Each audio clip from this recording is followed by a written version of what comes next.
Hello everyone, welcome to an Airsoft unboxing. Today I have a couple treats for you and less money in my wallet. So I decided to hop on Evike, check out my wish list, and purchase a few items I've been looking at. And before you go buy stuff on Evike, check out Black Ops Airsoft in Bristol, Wisconsin. Their store is full and jam-packed of Evike items, so you might find what you're looking for there. And it also helps support a local business. Just a side note, I did reshoot this unboxing. I wasn't happy with how it turned out at the start, so I had to repackage everything pretty much, so it might not be true to what it originally came in, but it's close enough. But taking a look into this box, we have 4 items, and 2 of these items are the exact same, and these are the magazines. So these new mags I bought are pretty new to the market. They're the EMG and Lancer Systems 190 round mid-cap AWMs. I'm a big fan how you could see the fake bullets in there. It adds a little more realism and depth to your guns.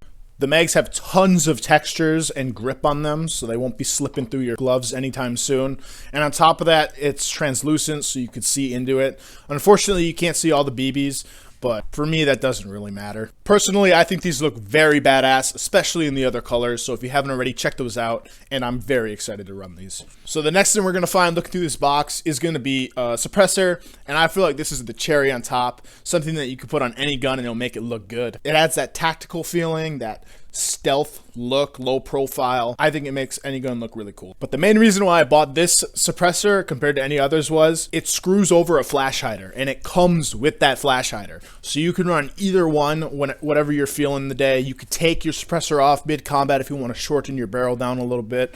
And I think it's an add for some great gameplay, dynamics, and aesthetics. So I don't understand why companies have to give their products the longest names ever. So let me just read this encyclopedia off for you real quick. So this is the SEMA and Element QD barrel extension with Masada style flash hider. So the threads on the Masada flash hider or ACR flash hider are going to be 14 millimeter negative. Now it's time to dive in deep with the last item. As you can see, I have decided to purchase the ASG fully licensed CZ 805 brand carbine A2, which is an AEG. So taking a look at the box, there's nothing really too special about it, but the box art is really nice and clean, I think. The arid background really helps the two-tone black and gray Bren stand out. Information on this replica can be found on the top as well as all the sides.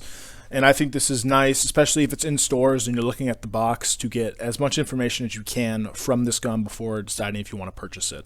So opening up the box and peeling away the white styrofoam, we are greeted by the Bren's field manual.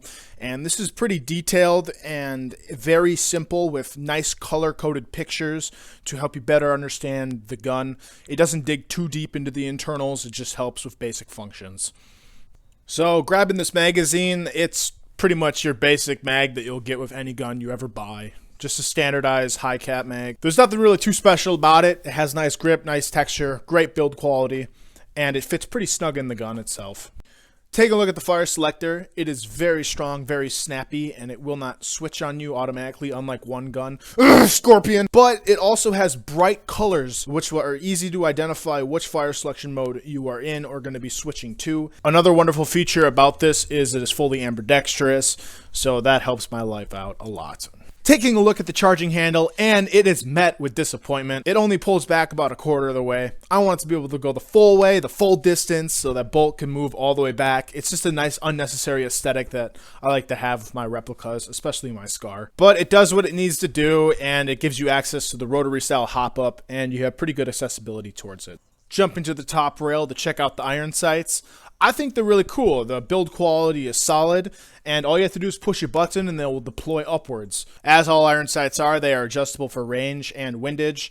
And on top of this, the rear iron sight actually has 3 apertures. It has your standardized hole, your peep sight, and then this little notch. And honestly, the notch is pretty nice, but I never use iron sights, so whatever.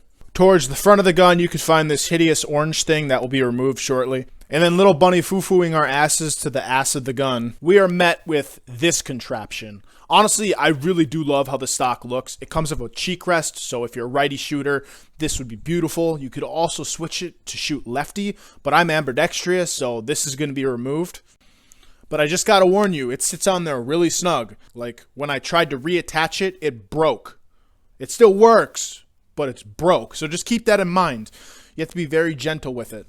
The Bren stock is telescoping, so it does have 4 different lengths to it, and the 5th length allows you to just pull the stock right off the gun.